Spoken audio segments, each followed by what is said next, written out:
Broadcasting from the financial capital of the world, this is NBRFM, New York City. All right, welcome back to the show. I'm your host, Elvis Marchand, and for my next guest, coming out of Portland, Oregon, we have a certified hypnotist, among many other things. Please welcome Katie Ramseur. Katie, how you doing today? I'm doing very well, thanks, Elvis. Sounds good. Now, why don't you just start with just telling us a little bit about yourself and what it is you do exactly?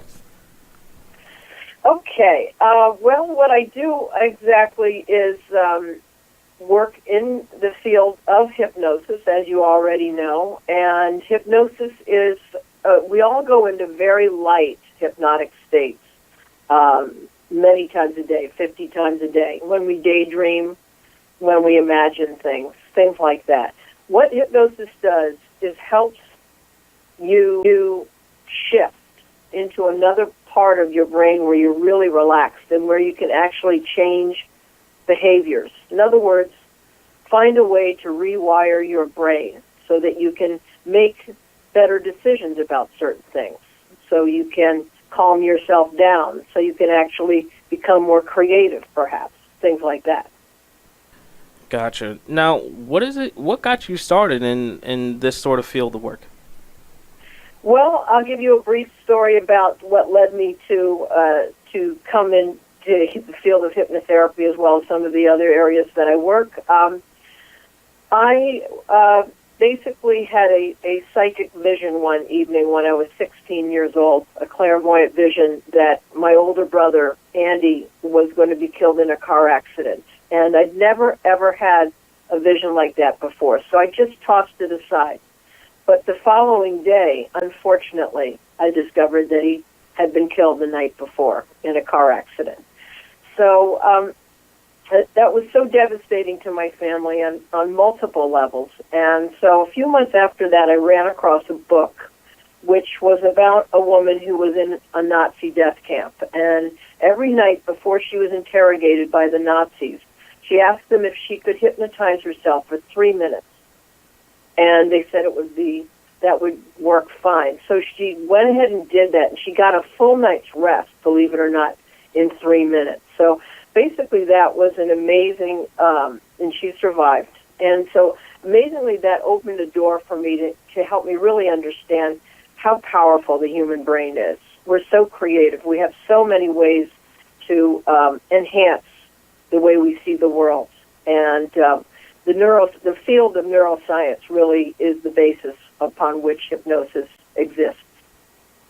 That's awesome. Now, when people are reaching out to you, say maybe for the first time, and they're looking for your help, what is it that you come across the most? Do you find that most people are looking to deal with some sort of anxiety when it comes to their work, relationship, things like that? What is it that you find? Well, Elvis, I would agree with you in a sense, as you mentioned anxiety first. Many Americans are very, very anxious. The spectrum of anxiety, of course, includes trauma and depression and things like that.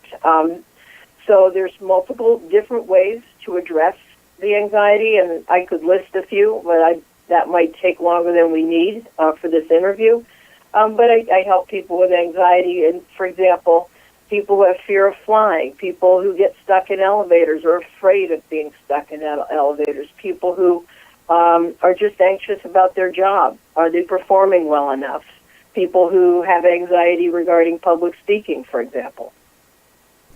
I see. Now, that's pretty interesting. Now, why do you think people choose you over, say, someone else? What is it that kind of separates you from other people?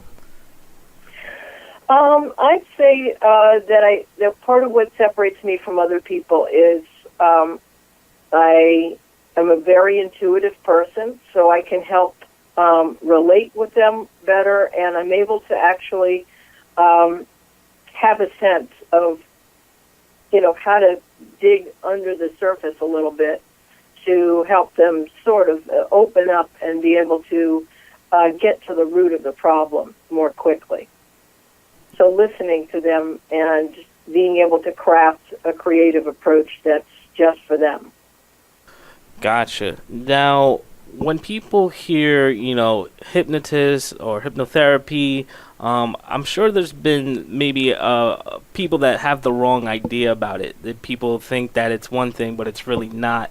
I'm sure maybe some people had that experience where there was a hypnotist that came to their school and made people dance like monkeys and things like that. Now, what do you say to those people that maybe are skeptical or maybe have just like the wrong idea about the practice? Mm-hmm. Excellent question. So glad you asked. Yes, really, it makes me laugh because the fact is, what most people are, there's two things that make it difficult for most people to get past the bar of entry to, learn more about hypnosis. A is the dominant culture. For example, movies like The Manchurian Candidate, movies which Get Out, which came out a few years ago, really basically featured an evil hypnotist. Well, that's so somebody who's trying to change your brain for the worse, manipulate your brain. We cannot manipulate people. It is impossible. What we're doing is actually working with the power of your imagination, and with your own permission, we're allowing you to help look at things differently, perceive reality differently, so you can, change a behavior or a habit. Stage hypnotists, unfortunately, invite people up onto the stage that they've pre-selected. So those people are willing to act silly, and that's why people get that impression when they see stage hypnotists. Does that make sense? Yeah, that makes sense, and that was very informative. Now, what is the best way for my audience to reach out to you for more information?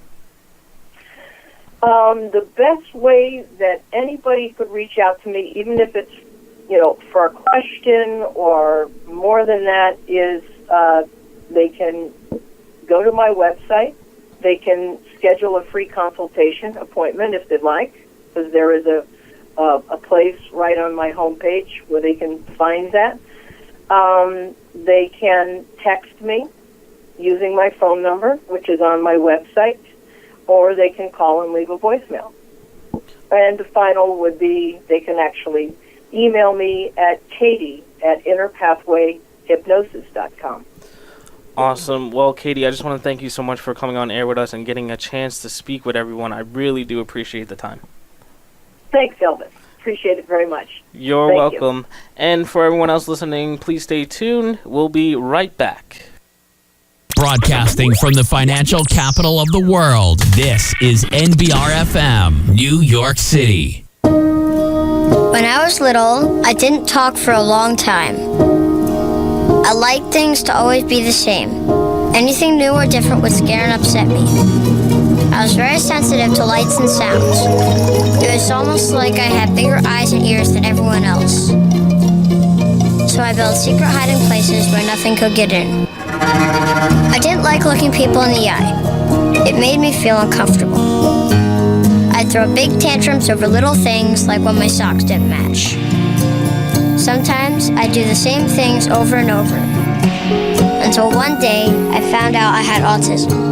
My family got me help. Slowly, I learned how to live with it better. You can see signs of autism in children as young as 18 months. Early intervention can make a lifetime of difference. Learn the signs at autismspeaks.org/signs. Brought to you by Autism Speaks and the Ad Council.